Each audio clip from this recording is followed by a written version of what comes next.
सुप्रभात बच्चों, कैसे हो सब। हमने व्याकरण में संज्ञा, सर्वनाम, समास, अलंकार कर लिए हैं। इसी कड़ी को आगे बढ़ाते हुए आज हम करते हैं छंद। छंद भी एक व्याकरण का अहम हिस्सा है। छंद सबसे पहले हम जानते हैं कि छंद कहते किसे हैं, कि जिस रचना में अक्षरों, मात्राओं, यति, गति, तुक आदि नियमों का पालन हो उसे छंद कहते हैं। हमने देखा था कि अलंकारों में क्या है, चमत्कार उत्पन्न हो, समासों में मेल हो या विभक्तियों का लोप हो। इसी तरह छंदों में क्या है कि जिस रचना से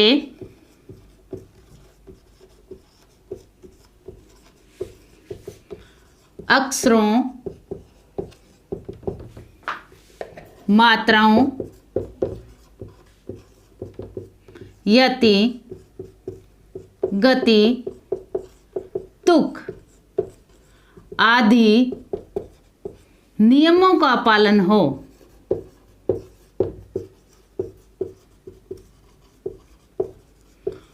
उसे छंद कहते हैं। यानी कि हम छंद को जानने से पहले यही जाना कि जिसमें अक्षरों, मात्राओं, यति मीन्स रुकना, गति मीन्स चलना, तुक मतलब तुकबंदी आदि नियमों का पालन हो उसे छंद कहते हैं। छंद दो प्रकार के हैं। नंबर 1 वर्णिक छंद,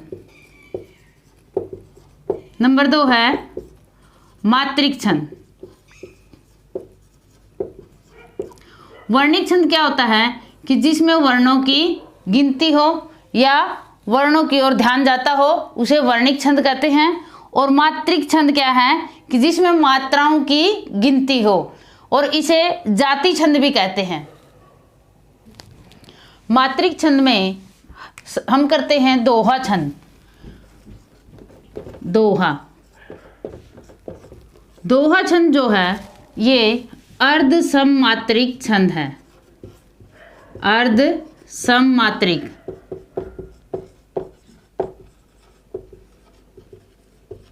अर्ध सम का मतलब क्या होता है कि आधा सम है और आधा विषम है। इट मीन्स क्या है कि अर्ध सममात्रिक छंद है।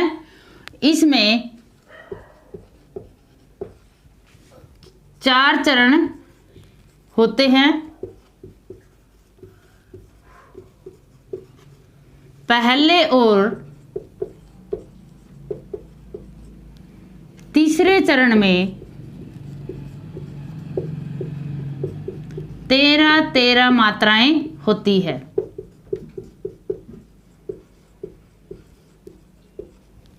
दूसरे और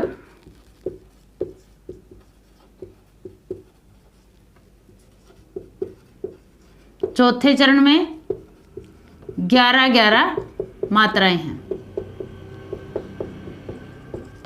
कुल 24 मात्राएं होती हैं। ये है अपना दोहा छंद। क्या है कि पहले और तीसरे चरण में 13 मात्राएं होती हैं, दूसरे और चौथे में 11 मात्राएं हैं और कुल क्या है 24 मात्राएं हैं। अगर हम इनको चरण के अकॉर्डिंग लेते हैं तो ये विषम होता है, क्योंकि 13 भी विषम संख्या है और 11 भी विषम है। अगर इनको जोड़कर पूरा देखते हैं तो ये 24 मात्राएं होती है, मतलब कि ये सम आ गया। और अब हम देखते हैं दोहा छंद का उदाहरण। और इससे पहले हम जानेंगे कि ये मात्राओं की गिनती कैसे होती है। मात्राओं में लघु और गुरु के साथ गिनती होती है। लघु इसको माना जाता है और गुरु का चिन्ह ये है, यानी कि इसका मतलब है लघु और ये है गुरु। जहाँ एक मात्रा हो या एक ही वर्ण हो, उसके ऊपर कोई अन्य मात्रा ना हो तो वो लघु में गिना जाएगा, और जो मात्रा है या वर्ण है तो दोनों साथ है तो गुरु में गिना जाएगा। लेकिन इसके साथ एक नियम है, अगर ई ऊ है तो वो क्या आएगा, लघु में ही गिनती होगी। अगर बड़े मतलब कि आई या औ आ ऐसी मात्राएं हैं तो गुरु में होगी। ये हम उदाहरण के द्वारा स्पष्ट करते हैं। कबीरदास जी द्वारा रचित दोहे की मात्राओं के माध्यम से हम जानते हैं कि जैसे मैंने अभी बताया था लघु और गुरु। लघु क्या है अपना, ये चिन्ह है लघु का और ये है गुरु का। लघु में क्या बताया था, एक मात्रा या एक वर्ण और इसमें एक मात्रा जो संयुक्त हो या बड़ी हो और वर्ण। अब हम इसको उदाहरण के माध्यम से जानते हैं और आप इसको देखने के बाद अपनी कॉपी में अन्य दोहे लिखकर प्रैक्टिस करिएगा। जाति, अब हम देखेंगे ज आ यानी कि क्या है, आ वर्ण है जो, तो इसको हम गुरु में लेंगे। जाति ये छोटी की मात्रा है तो ये क्या आ जाएगा आपका लघु। न अकेला वर्ण है लघु। पूछो बड़ा ऊ है गुरु। ओ छ के साथ ओ की मात्रा है गुरु। स के साथ आ है गुरु। ध है लघु। क के बड़ी की मात्रा है गुरु और पै का बड़ा ऊ की मात्रा गुरु। एक है तो लघु। लीजिए बड़ी ई की है तो, और ये छोटी ई की है तो, और ये है तो ग के साथ अज्ञे के साथ आ है तो ये गुरु और ये लघु। अब हम इनको एक बार गिन लेते हैं। 2 और 1 3, क्योंकि ये मात्रा हमेशा 2 में गिनी जाती है और ये 1। 2 और 1 3, 4 4 2 6 6 2 8 8 2 10 11 11 2 13, यानी कि एक चरण में कितनी मात्राएं हो गई अपनी 13। और दूसरे में 2 और 1 3 5 6 8 10 और 1 11। तो यानी कि क्या हमने सीखा कि पहले चरण में 13 मात्राएं हैं और दूसरे में 11 मात्राएं हैं। इसी तरह इसका और हम अभ्यास कर लेते हैं। मोल करो तलवार का, पैड़ा आ की मात्रा है रहन। 2 मयान ये आधा अक्षर है, इसके कारण भी ये बड़ा हो जाता है, लेकिन इसमें आ की मात्रा है तो भी ऐसे ही हमने ज्ञान में देखा था। या इसको ऐसे भी लिख सकते हैं ज्ञान। 2 और 1 3 4 6 7 8 10 11 और 2 13, यानी कि हमारा एक चरण यहाँ पूरा है तो ये मात्राएं कितनी हैं 13, और ये 3 4 5 6 8 10 और 1 11। तो ये हमारा दोहा कंप्लीट है।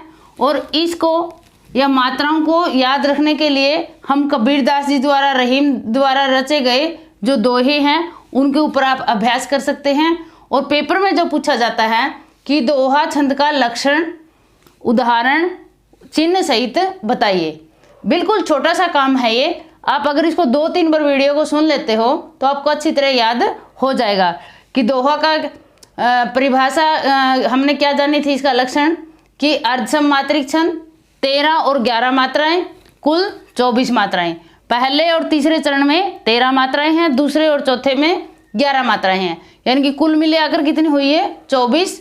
इसका मतलब क्या है, ये अर्धसममात्रिक छंद है। अगर इनको गिनते हैं तो विषम हो जाता है, अगर इसको सारा को जोड़ करते हैं 24 मात्राएं हैं तो सम हो जाता है। ये था आपका दोहा छंद। दोहे की तरह ही दूसरा है चौपाई छंद। ये जो 10वीं कक्षा के पाठ्यक्रम में है दोहा और चौपाई। चौपाई में क्या है कि ये सममात्रिक छंद है। छंद है 4 चरण होते हैं। प्रत्येक चरण में